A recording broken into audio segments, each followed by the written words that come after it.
Welcome, everyone. We're glad to have you here. What a great day for St. George and Southern Utah. It's really an honor and a privilege for me to be here. It's too bad we have to have this big podium so we can get more people. You know that they're lined up clear over to River Road. As we flew in, there's cars still to River Road. But I hope everybody gets to see this building tonight, and because we will be open till 6 o'clock. But I want to, first of all, just welcome all of you here. And I want to recognize some of the dignitaries we have sitting here in front of us, with us. We have also in the back, we have a lot of people sitting out here, City Council. Our governor is right over here, Gary Herbert. Gary, raise your hand. He spoke over there. What a great deal Gary Herbert has done for our city and for our state.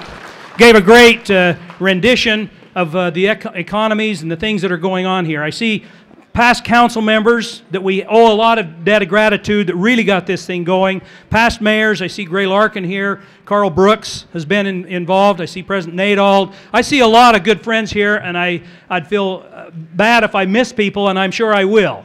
But I want to tell you a couple of things. Here, I want to introduce, first of all, and I have a little bio here, so I want to look at that because I don't want to miss this, because I've met with Chip Childs a lot. Chip Childs is the President and Chief Operating Officer of SkyWest Airlines. Chip came to SkyWest in 2001 and was named Vice President Controller, joining SkyWest at a significant time in the airline history. Chip has proven instrumental in SkyWest's evolution as a part of the world's largest regional airlines alliance. Chip has been an integral part of solidifying contracts and relationships with SkyWest's major partners, Delta Airlines and United Airlines, and played a significant role in SkyWest Inc.'s acquisition of Atlantic Southwest Airlines in 2005. Since taking the helm of SkyWest Airlines in 2007, Chip has guided the airline through some of the industry's most challenging times while keeping the airline's workforce engaged and breaking new ground in the industry's model. His commitment to SkyWest people, coupled with his management of the airline partner-carrier relationships, financial planning, and internal controls have proven invaluable in his current role. His value-based, innovative approach continues to successfully create opportunity and provide value for SkyWest stakeholders. A Southern Utah native, Chip holds grassroots experience in various fields. Prior to his employment with SkyWest, Chip worked in public accounting for 5.5 years as an audit manager, assisting many large corporations with financial accounting and SEC reporting. He earned his bachelor's degree in economics and master's degree in accounting from Brigham Young University. Chip resides in St. George with his wife, Jennifer, their 3 sons and a daughter. I want to introduce Chip Childs to make some comments for us. Thank you.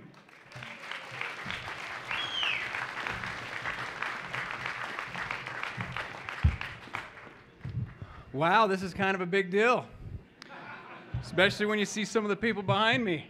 And an introduction that was a little bit too long, but thank you very much, Mayor. This is a very, very big deal for us.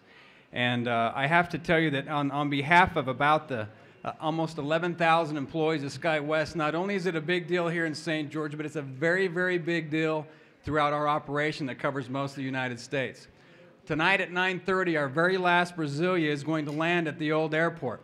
And I've had a lot of emails from pilots that have been flying that route for almost 40 years that have been very nostalgic about how that airport has had a big impact on their life and on all of our lives. I've also received a lot of email from new pilots that want to come into St. George, and we have pilots all over the United States that are excited to come and fly our jets in here to St. George. So we're very, very excited that today's the day that we bring jets into Dixie.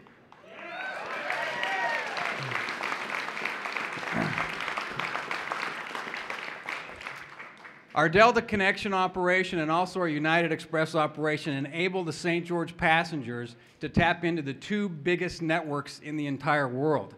With daily operations and with Delta Connection in Salt Lake City on these jets and what we're going to start in LA, going to LA in March, it's going to be a significant impact on what we think we have as our responsibility at SkyWest Airlines to maximize what's been invested here at the new airport. We're very proud to be a very key player in the economic development here in St. George with this airport. We realize, though, also that an airport is only as good as a service that the service providers provide. We've been very excited and watched what's happened at the airport over the last several months, but we also realize that our work clearly starts tomorrow. Tomorrow we will operate the very first intra-state jet service on the Delta Connection service early tomorrow morning.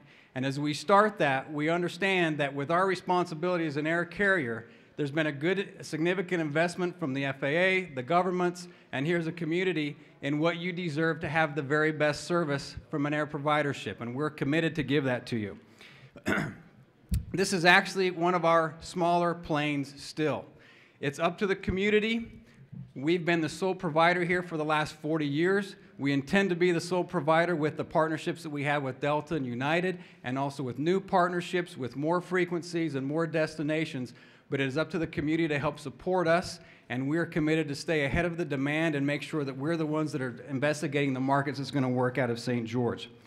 Right now, it's the best way to maintain or increase your air travel options is to utilize the service. There's never been a better time to travel in and out of St. George, Utah, and today's the day, and tomorrow's the day that we start that, and we appreciate the opportunity and responsibility that we have with that. Thank you.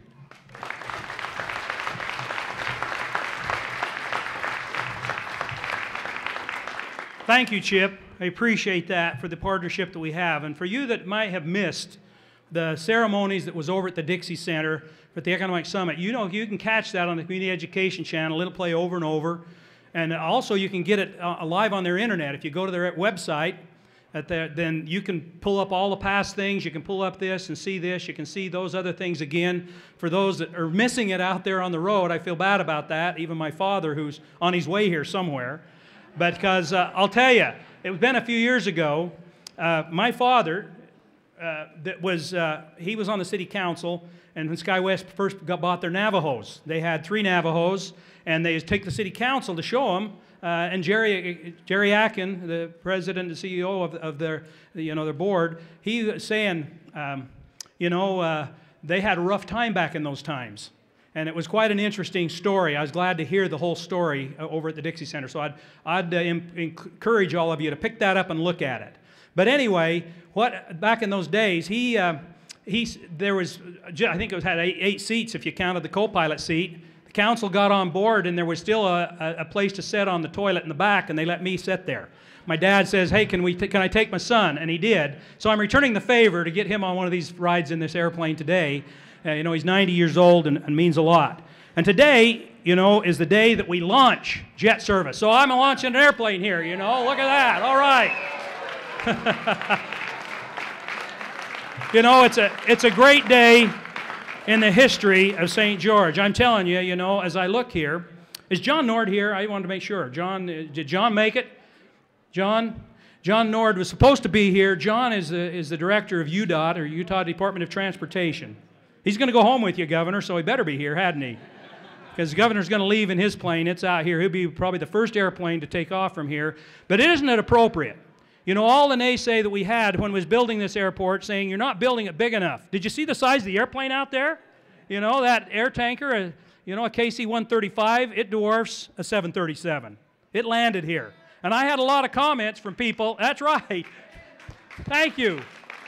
And I had some people tell me, Mayor, you need to look. There's a great big airplane flying out over here. It's really low.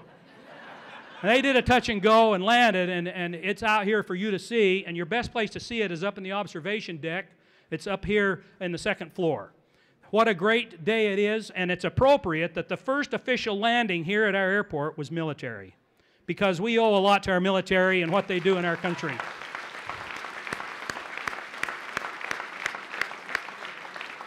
We have a lot of men and women that serve in our armed services.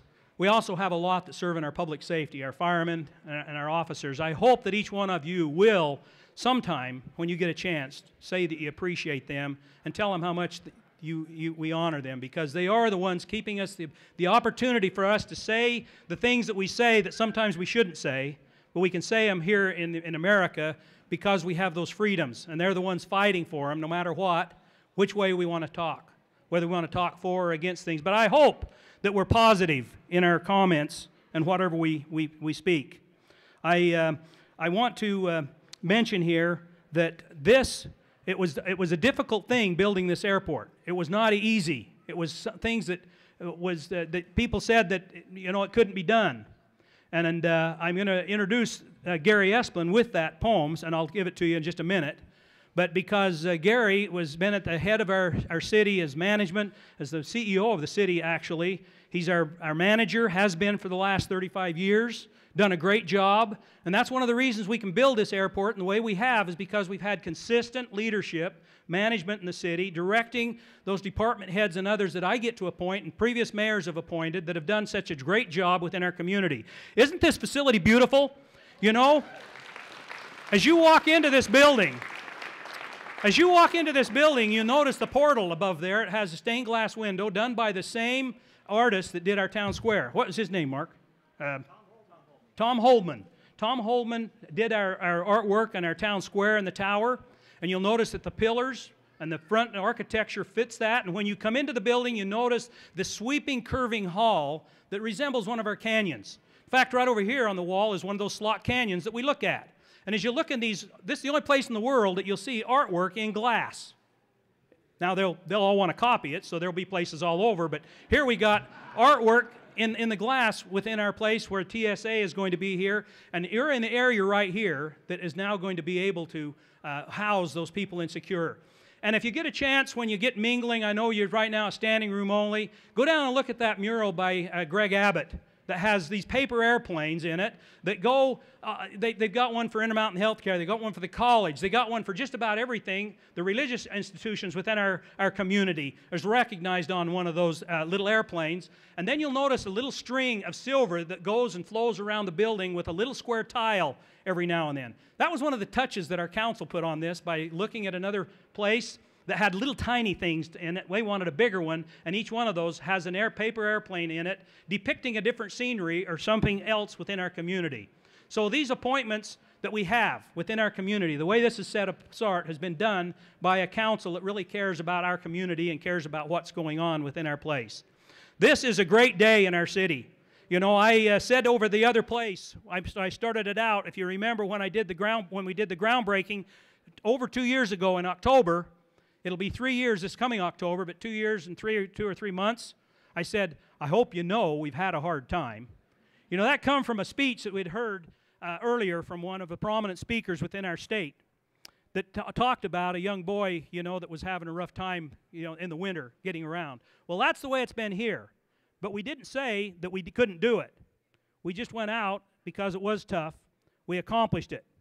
And we've been able to do it with the help of all you, some great contractors, with the help of not only our federal partners here in the FAA, of which we have Donna Taylor and Ben De Leon that spoke over at the other ceremony, but they're here with us today. I want to say thank you to them. And to UDOT. You know, I think I've seen some commissioners here, but I also see out here that we had with us John Nord, who is the director of that organization, Utah Department. Oh, John's right here. John Nord. Give him a hand, you know. Great individual. John, I know it is a great effort. I'm glad you're here because the governor said the plane would leave without you, John, if you wasn't there yet. But anyway, every time I've gone up to Salt Lake, I've been able to drop into their place and talk to John. If he's at all available, he's allotted time with me and his second in command to talk about what's best for our community. And one of those was the Southern Beltway. Now that Southern Beltway and Exit 2 all comes back clear from Jim Hansen serving as a representative in the state in the Congress, but also not only that, but our ones that we talked, Jim Matheson, Congressman Hansen, Senator Bennett, Senator Hatch, and our other legislators have done a great deal of job. You know that from Exit 2 to the airport was $100 million. That's a lot. That's over and above. I mean, our airport here was going to cost $200 million. But because the economic turndown and other things, we have been able to build this for under $160 million, which has allowed us to put in this jetway. You know, you can be able to board walking through a jetway, and I hope you walk through that. It's a little narrower than some of the others because we had to cut back a little bit. But all the other things, when you look at the artwork that we've got here, the live trees and other things within here, and I also, the little statue, if you noticed, of Vicki Van Meter. Vicki Van Meter was a young pilot of 11 years old, if you remember, back in the 90s, that flew across the United States solo. And then she flew across the Atlantic when she was 12 years old, the first young lady. And her parents live here, Jim Van Meter and his wife, and I hope they're here today. There's a statue just like that in Augusta, Maine, which was their headquarters. But that was done by Eldine Trueblood. A great thing. There's Jim Van Meter back here. Jim, glad to have you here and recognize that great contribution and something that'll be in our community for a long time. I see also many religious leaders within our community. That's a great thing that we have all of the religious faiths that participate in opening prayers and dedicating our buildings and dedicating our meetings. Well, without that, I wanted to give you one poem quick, because I know it's supposed to be quick, and Mark's down here wanting to hold up something and say, "Shut up, Mayor." He might want to, but he won't do it. But anyway, let me tell you, a poem that goes with this, and it fits very well. I'll only give you the first stanza. It says, "Somebody said that it couldn't be done, but he with a chuckle replied that maybe it couldn't, but he wouldn't be one to say so till he tried. So he buckled right in with a bit of a grin on his face. If he worried, he hit it, and he started to sing as he tackled that thing that couldn't be done, and he did it." Now it goes on. I won't recite the rest of it.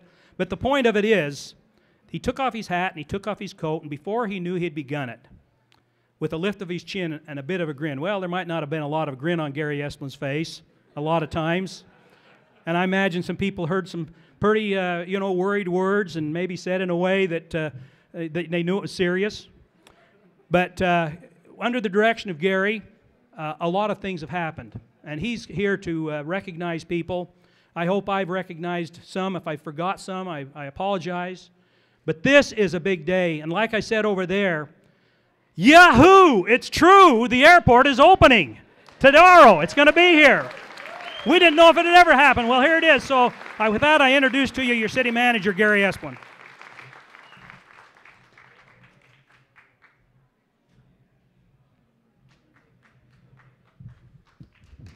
Well, thank you.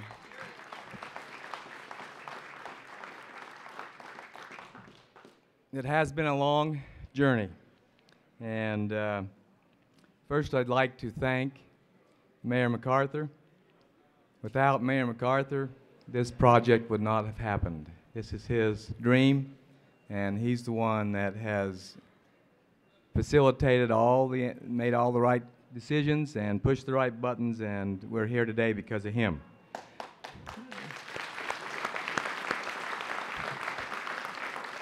I'd also like to thank previous city council people and the current city council for giving me an opportunity of 34 years of working here in the city of St. George. I was born and raised in St. George, and I love St. George, and I'm glad that I've been able to spend a career here. I'd like to thank my staff, second to none, and they're wonderful people, and I hope that we had a chance to see the signs out there. We tried to recognize a few of them, but heaven forbid we couldn't recognize everyone. They told me I had 10 minutes today to take you on a journey of 30 years or plus. So the only way I'm going to be able to do this is to do a PowerPoint for you and try to not ad-lib and say things I really would like to say in order to keep on schedule. So I'll try, and I've got a few wagers out there, sorry, President, that I can't make it, but I'm going to try. And some of you can see the monitors. I hope you see those monitors, but this place was built by pioneers who made greater sacrifices than what we've made today to be here. I've often been told that we stand on the shoulders of giants. I can only hope that future generations look back on us and say, we're standing on the shoulders of giants. This opportunity to have this airport is one of those. St. George was discovered several years ago. Recreation, retirement, many different things have fueled the growth here. We were the second fastest growing metro place in the entire country between 2000 and 2010. This airport, I got Southern Utah dialect there. This airport started over 20 years ago. From humble beginnings, you look at our existing airport, it's too short on the runway. The taxiways are too close to provide safety problems. We had long had a reputation that this is the only place in the world you could go and land on a battleship without having to be on the ocean. We also were one of the places recognized if you wanted a cheap thrill ride, fly into St. George on a hot summer afternoon with crosswind runways, and when you look out of the aircraft and look down and you're not even, the runway is nowhere to be seen. That's That's a good thing for the pilots and great statement on their skill. SkyWest had humble beginnings, and we had a great opportunity to hear from Jerry Atkin to tell us about those humble beginnings. I remember flying in the 70s on the Piper Navajos. I remember the Metros. We affectionately remember those Metros as a flying cigar tube, but it was great service. And then we got the Brazilias. What a wonderful addition to the community for air service. Now, look at what we get, the jet. Well, away we've come a long ways, baby. But we had some challenges. This site we're standing on, we looked at 15 different sites throughout this entire county and spent millions of dollars trying to figure out where to build it. This was the only place that would allow us to build this airport. After millions of dollars of study, the FAA finally in 2001 of January gave us our first record of decision. On the last day of December, a lawsuit was filed against the FAA, and a judge in Washington, D.C., this is my favorite picture, issued a ruling that said our little airport here would be the straw that breaks the camel's back with regard to the environmental areas of around here, the Zion National Park and Grand Canyon. So guess what? We got to start over. 2003, we started over.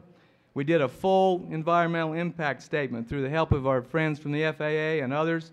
And guess what the conclusion was? We would not have a significant impact on Zion National Park, and so we started again. And the FAA came to our rescue with a $17.2 million check in September of 2006 up at this airport. That got us started again. Where were we going to find a budget for the more budget than we even had in our entire city? This site had no access, no utilities, had soil issues, was not owned by the public sector, and also was not in the city limits of St. George. How are we going to build this airport without the cash flow? The federal government gave us $90 million, but we didn't get that money all at once, so we had to figure out a way to finance that for the period of time while we were building the airport. The state of Utah stepped up, and they approved, the legislature and our great legislators that are here stepped up and passed legislation that gave us a bridge loan. We sold the property. Even though neither one of those things ever happened, it allowed us to get to the bidding process. Without them, we couldn't have got there. How about this? Nobody'd ever built an airport like this in our area. The city became the general contractor and built this thing in phases. The grading and drainage. There was hills out here. We made it flat. We put 52 miles of electrical conduit in the ground, a mile of storm drain. The terminal building is 2.5 times larger than the other terminal building. The runway 40% longer. 8 miles of roadway. Interchanges built. 5 miles of sewer. Access new roads to the general aviation areas. 15 feet of excavation underneath this terminal to make sure it doesn't go anywhere. 5 feet under those taxiways and runways out there. The rock that was here was crushed and put on site. We had 6 engineering contracts and 15 construction contracts going on almost simultaneously. Why? Because Mayor MacArthur, in his wisdom, told us that we were going to be flying a jet off of here in 2010. Sorry, Mayor, we're 2 weeks late. Please forgive us. This project started grading in October of 2008. The finished grading started in 2009 in May, and you can see that we have now finished this. We were finished, actually could have flown a jet off here before 2011, but we didn't. The journey concludes. Helen Keller once said, the most pathetic person in the world is someone who has sight but no vision. This project took vision. It took continuity. It took mayors and councils that had longer tenures. It took a mayor that was here for 25 years. Even a city manager's been here 30 years. A public works director's been here 30 years. It took the FAA, our friends at the FAA, who provided that continuity. And now you see this new beautiful terminal building. You see the work. This is a great quote, and Jerry Atkin used it, so it must be good. Never, never, never give up. Winston Churchill said that in the middle of the World War II in the darkest of times. We never gave up. This is my favorite saying that I've used and tried to use throughout my tenure here. It is easy to dodge our responsibilities, but we cannot dodge the consequences of dodging our responsibilities. This is for the future, and I'm grateful I've had a chance to be a part of it. Now, in closing, I'd like to make a couple of additional comments. First, I'd like to thank my wife and my family.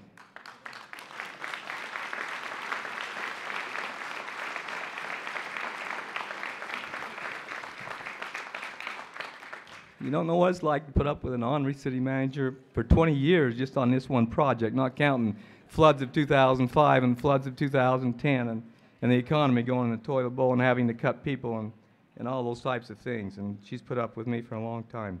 The FAA is the best federal agency there is. I've worked with all of them. They are somebody that wants to get something done, they do it. We wouldn't be here today without SkyWest. People can throw all the rocks they want to throw about our service and whatever else. Without SkyWest, this wasn't possible.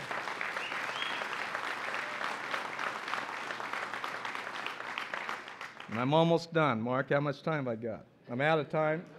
Okay, I'm okay. I told him to give me the finger, give me a couple of fingers when the time was up, so I'm not looking down there. We have a couple more partners to recognize. Washington County Commissioners. They're here on many different projects. We're partners with them, with the school district, with the Conservancy District. And most importantly, the mayor already talked about that, the state of Utah, UDOT. They built this highway out here. We couldn't even got the airport going without that highway. John Nord, all the people in UDOT have been so cooperative and never asked us for anything other than how can they help. What a great partner. Kristen Brownson, where are you? Stand up.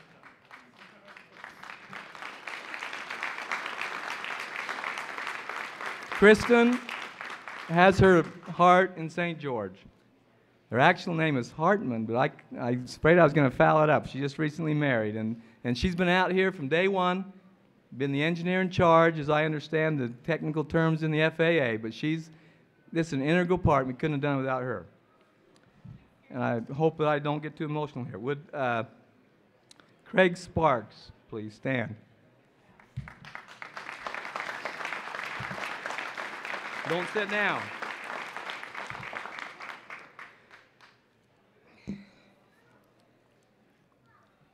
Craig Sparks and I go back 30 plus years. Craig recently retired from the FAA. Craig, today, it's my honor and privilege and pleasure on behalf of the mayor, city council, and the citizens of St. George to officially dedicate and name the most beautiful room in this building, the observation room upstairs, where you can watch planes begin their journeys and you can watch planes end their journeys, as the Craig A. Sparks Room. In recognition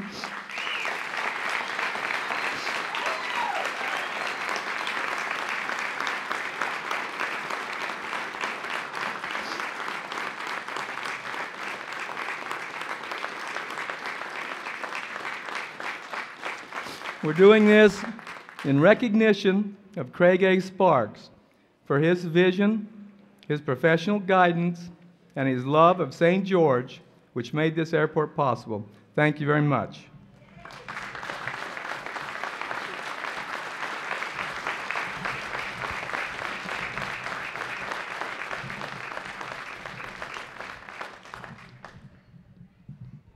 Craig, I'll have you know that the council and everything, when that was presented, it was unanimous that is where it had to be, that building, that room, where you can see where families come, families go, loved ones come, loved ones go from this beautiful facility.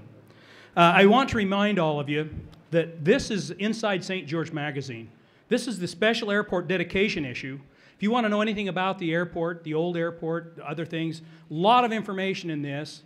It's available online on the sgcity.org, and it should have been mailed to all the St. George residents, but it has a lot of great information, and I just point that to it. The other thing is, We're starting our 150th celebration this whole year. Next year on the 17th of January is our birthday when we're 150 years old.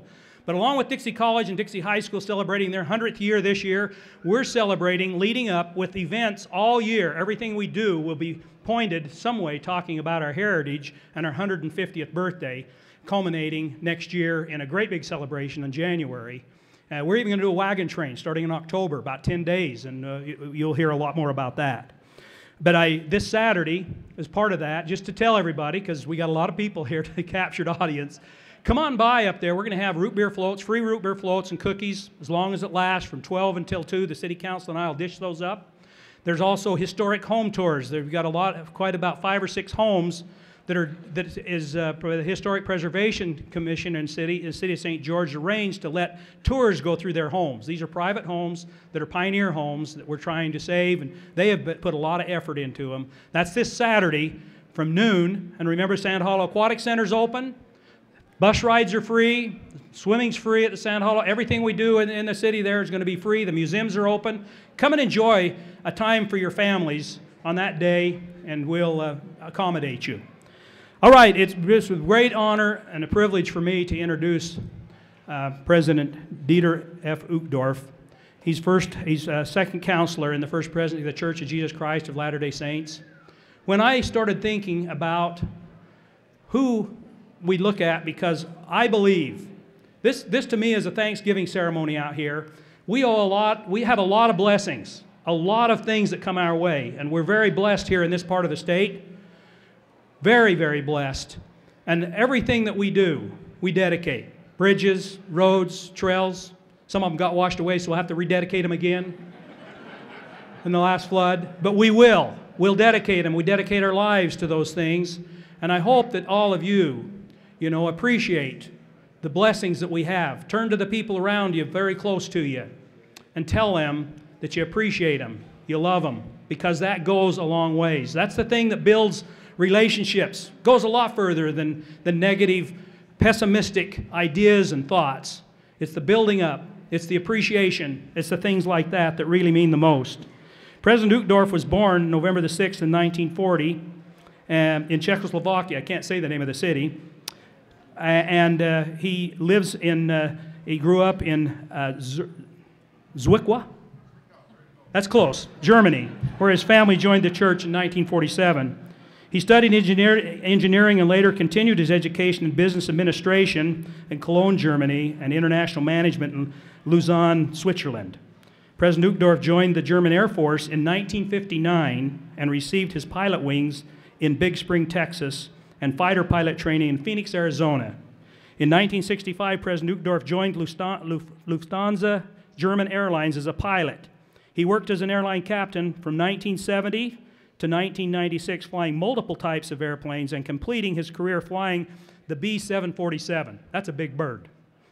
He held several executive positions, including head of the airline pilot school, director of in-flight services, and head of cockpit crews.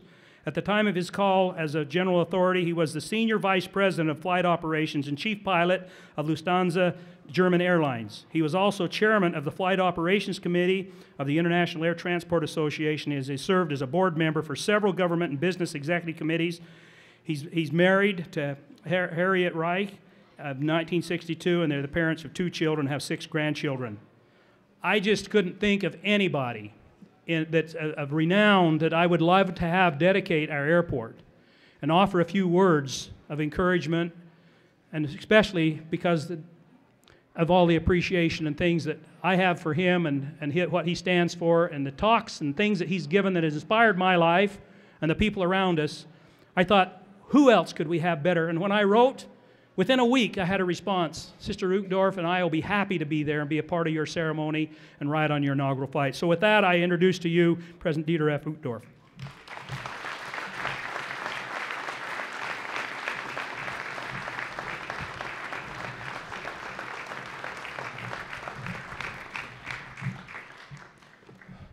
As the mayor mentioned, when I received this letter, I was thinking again that since I'm coming from a different culture, how can you dedicate so many secular buildings like bridges and everything? And when I talked with President Monson about it, we were in agreement that the best place to dedicate is an airport, because nothing bridges more earth and heaven than an airport. So I'm very happy to be here and say this dedicatory prayer. I give thanks to all of you who are here, and I would like to offer now the dedication prayer for the St. George Municipal Airport. Our beloved Father in heaven, we are gathered here today to celebrate the completion of this magnificent new St. George Municipal Airport. We're so blessed to live in this great country and are deeply grateful for the beauties of southern Utah, a special part of thy creation. We are grateful for the blessings of freedom, and we pray that we always prove worthy and live up to the privileges thou hast entrusted unto us. We give thanks for the generations who settled and developed this state and this region, and for thy guiding hand in it all. Airports are places where people meet. Airports are like crossroads in our lives. They are the beginning and the end of journeys. They are places where hope and anxiety, laughter and nervousness can easily meet. They are places of pleasant farewells and happy returns. O God, bless us with a sound mind, kind heart, and mutual respect. Bless us with an optimistic and caring attitude in all our actions to make this new airport a place where people meet and where they work together in the spirit of fairness, progress, and humanity. Today we express profound gratitude for the efforts of the many who have planned and built this impressive commercial airport. We're thankful for the leaders in city, county, and state, for the federal officials, for the business and professional experts, for all who have worked together to make this remarkable project possible and take it to completion. May this airport suit the needs of visitors and residents of southern Utah well into the future. We dedicate this airport, all its buildings, the airport aircraft rescue and firefighting facilities, the fixed base operations, runways, taxiways, lighting and instrumentation, air traffic facilities, the sites of present and future tenants, even all parts necessary and related to this airport for the purpose that all will work together, operate, and function in a safe and efficient manner. We ask thee to preserve this airport and those who come and go from harm and from evil. Save them from man-made disaster, but also from the trembling of the earth and the ravages of nature. Bless crews, staff, passengers, and visitors in the pursuit of their duties and righteous intentions. May this airport and its operation be a light and an example for the care and protection of the natural and human resources of this region. Bless the efforts to safeguard the quality of water, air, and soil for the conservation and protection of all thy creation. To this end, we dedicate the St. George Airport that it may bring new life, freshness, prosperity, and stability to this region and to the great state of Utah, but especially to its wonderful people. For these things we humbly pray with gratitude and with thanksgiving, respecting all faiths, in the sacred name of Jesus Christ. Amen.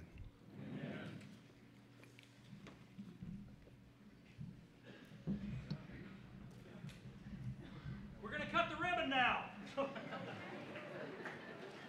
So let's get the ribbon here. Is that what we're going to do, Mark? Oh, that's a big piece. Stretch this out across here. Governor, come on in here. Please. Yeah. So grab a hold of these, please. Now, are you ready? Stretch it tight. Stretch it tight. Okay. 1, 2, 3.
And ladies and gentlemen, we are ready to begin boarding SkyWest's historic first flight from St. George Municipal Airport.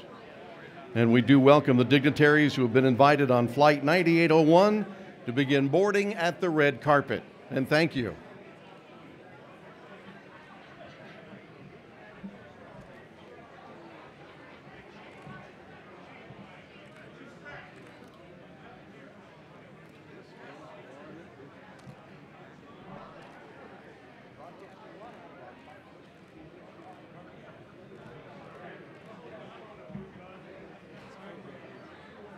That? Oh, I know. It's, yeah, people hanging out to see it.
Come here, you better get up here with your dad.